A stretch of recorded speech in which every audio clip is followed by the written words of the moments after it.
Hello, Ross. Thank you so much for joining the Introscope Spotlight on Internal Communication series. This is a series I run with thought leaders from around the globe. I'm delighted to have you on my show to talk about thought leadership itself as a topic. So before we get started, Ross, if you could quickly introduce yourself for our viewers.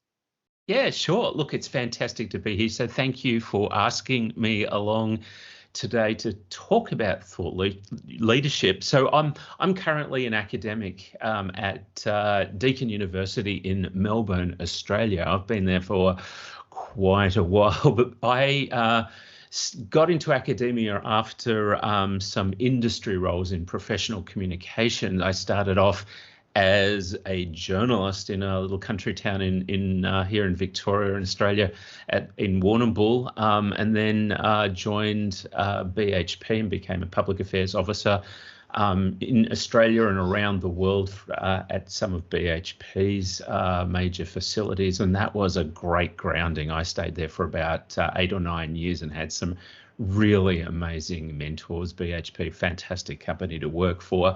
But so too was my next organisation, which was Optus. I was the National Community Relations Manager for Optus at a time when we were putting up mobile phone towers. And you probably remember back in the day that lots of people were concerned about mobile phones and health effects.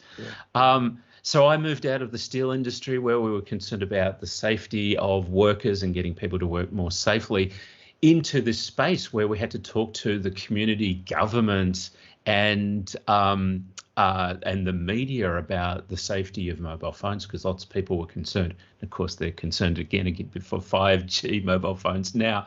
So I had a lot of involvement in risk communication, but also change management, which has sort of led me into thought leadership. And after my role at Optus, where I set up an industry association called the Mobile Carriers Forum, where I initiated some discussions with other mobile phone carriers. We got together.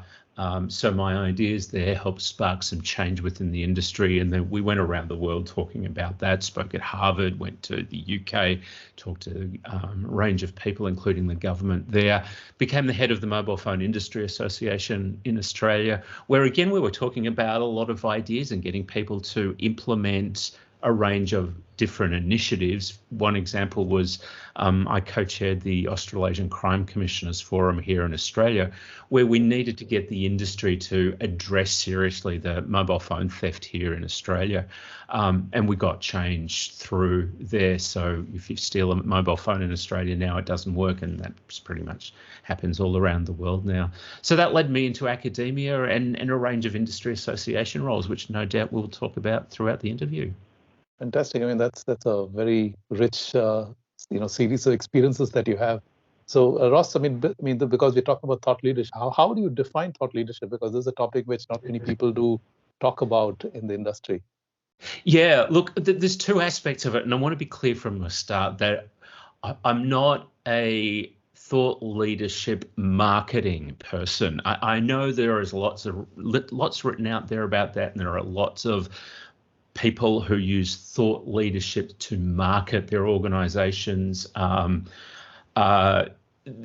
important, that can be influential, but from my point of view, given, I guess, my industry background and where I've come from, I think of thought leadership, I guess, as sharing your wisdom, sparking ideas, and importantly, conversations, both within the organization that you work in, but also in the industry sector as well. I think it's really important. From my experience, I gave you that example. We had a problem when I worked for one particular company that I needed to address that through industry-wide. It was not going to work if just my organization addressed it. So I needed to start ideas, get people talking about these issues, bring them together and actually change the way the industry operated, which stopped legislation being implemented in Australia. So I think it's all about those conversations. It's about sparking new ideas. But importantly, as I get older, I also realize that it's about sharing that wisdom Right. as well, because the more you see, the more you know, the more you're able to connect a range of different people and ideas and concepts and come up with new ways of doing things. So look, it is certainly about getting messages out there and getting your thoughts out there. But I think a big part of it is actually listening to people and also encouraging people to share their thoughts as well. Fantastic. And that's a great segue into the next question, because I wanted to know from your perspective, how important is it for organizations, especially from an internal comm standpoint, because most of the organizations need to, have an inside-out approach to thought leadership. Yeah, absolutely. So look, I guess that's where I'm not that thought leadership marketing person. I'm a big fan of, sparking chain reactions within organizations. And I think thought leadership can do that. So look, internal comms, I mean, there's a range of functions that it operates, but one of them, of course, is thinking about culture within organizations. So facilitating a culture where people can actually express ideas, but people can also have the ability to go out and talk to other people within their organization. Right.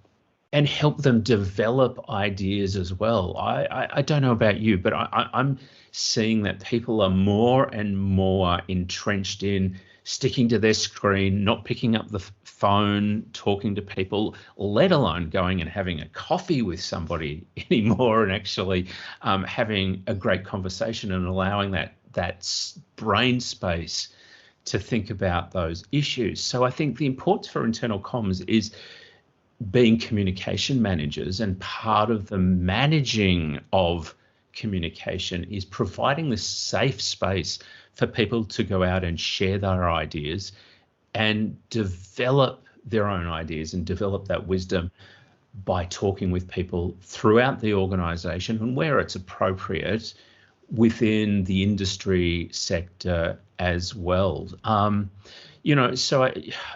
I think being an open organisation, being inclusive, getting ideas from everyone within the organisation, all of these things are within the remit of internal communicators. So I think they have an important part to play in providing spaces for people within the organisation, not just the leaders, the CEO and the C-suite to share their ideas about where the organisation is going, but to encourage other people to think about great ways to further what the organisation does. Right, great. And what is your thinking about the building blocks of thought leadership? What are some of the elements that come to your mind? Yeah, look, well, I think getting people to experience different job functions and understanding issues from different perspectives is a really important part of that. Generally, to be a thought leader, you're an industry expert or an expert in a niche area, but you can't be a communicator and not understand accounting and understanding risk management and understanding logistics. Right. And by the same token, if you're in one of those areas as well, you need a broader understanding. I mean, that's how organizations function. We're not in silos. We need to get out there. So I think experience, getting out and starting to talk to people, building up those networks is really important as well. So, being a connected person and encouraging people within your organization to be connected. Mm-hmm. So if they don't know the answer to something, which is okay, they know who to go to get the answers for that. That's really important. Or passing on information to somebody who that information might be relevant for. So I think, being connected, being a subject matter expert, wisdom and experience certainly helps. I think being a good communicator is also an important part of that as well. And it's not just about broadcasting your message. That, I guess in thought leadership marketing, it's about getting your messages out there to lots and lots of people. that will work, and that's important. But, sitting down like we're doing now and having a conversation can be a really important part of thought leadership. If you convince the right people or the right person to do something, you can be much more influential than broadcasting your message out through, channel, for example. So being a good communicator is really important. And a great part of being an important communicator, and you'll have heard this before, I'm sure, is, understanding that we have two ears and one mouth. So listen. So listen twice as much as you talk. I think that's really important as well. Fantastic. These are great insights. Yeah, you mentioned about your various industry experiences, and so how, what kind of advice have you given senior leaders about thought leadership? Yeah, look, the first one, just go back to my last answer. I think listening is really, really important. Certainly express the ideas you have and suggest different ways to do things. I think that's really important. But for leaders, I think the wisdom and the experience that you have is really important as well. So leverage that. Being connected is really important as well. Talk to people, get different insights, understand that there is not going to be just one solution to problems or one better way of doing things. There are a myriad ways to do that. Right. We're increasingly in a world where things are either black or white. Yeah. And I don't know about you, but my experience is things are never black or white. So go out there and understand, that there are different ways to do things, navigate your way through those things. And I think importantly, don't be afraid to express your opinions, and don't be afraid to be wrong either as well, and show a bit of humility when you are wrong. Great. Probably you answered some parts of this question, but what are some of the barriers that come in the way of establishing thought leadership? So what's your take on that?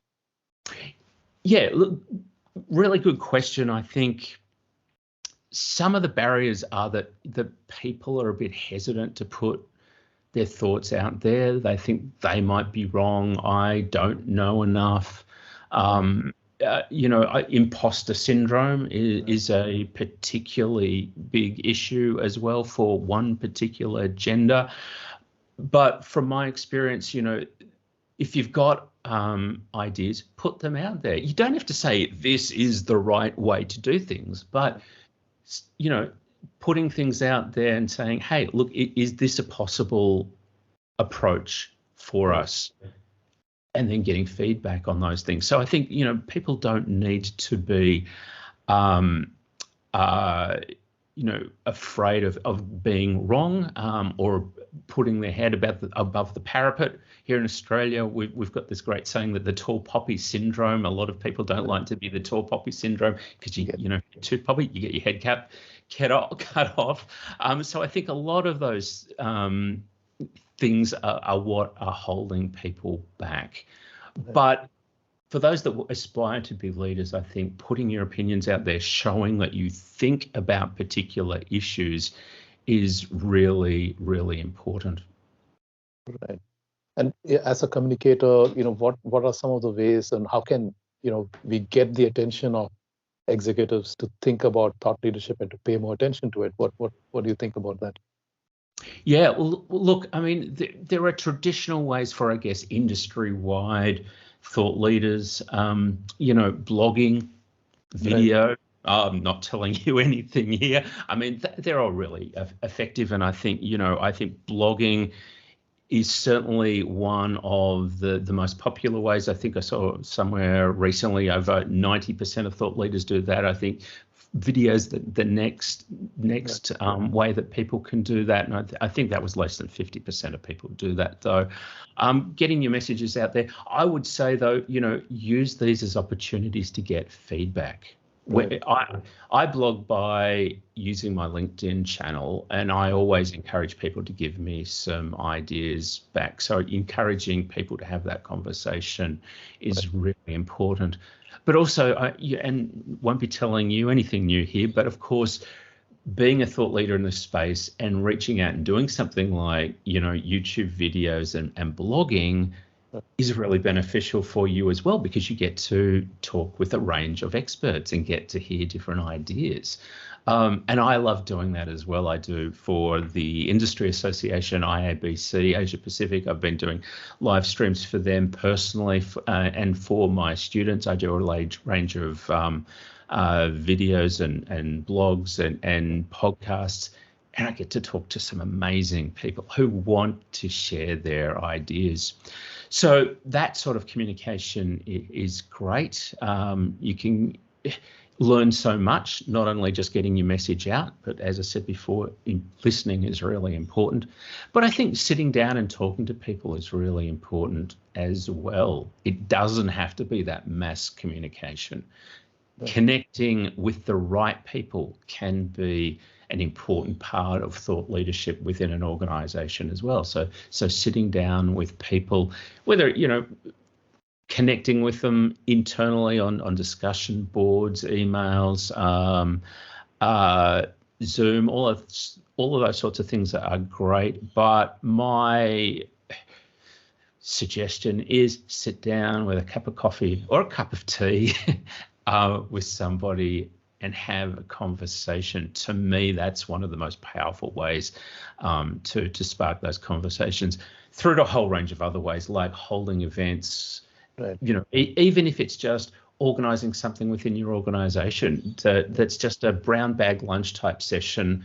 I've called in this industry expert. They don't work for us, but they're a consultant, and they're going to come in and just talk for 5 minutes about an issue, and we want to talk about that over lunch. I mean, that can be a great way to spark ideas and get new ways of thinking within organizations, through to developing training modules, or a whole range of different ways that you can get started.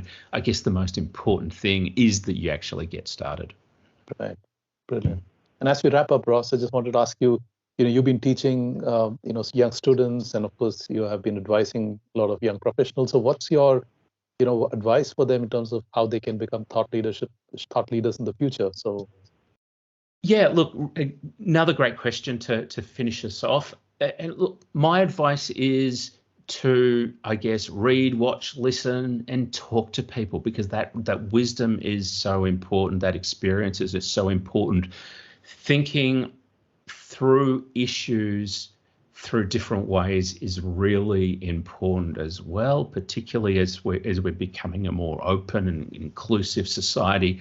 Talk with a range of people about different ideas that they have. Get out of your, comfort zone and talk to a range of people. And don't be afraid to express your ideas out there. Even if you don't have a lot of broader experience, you might have some great areas in your particular niche.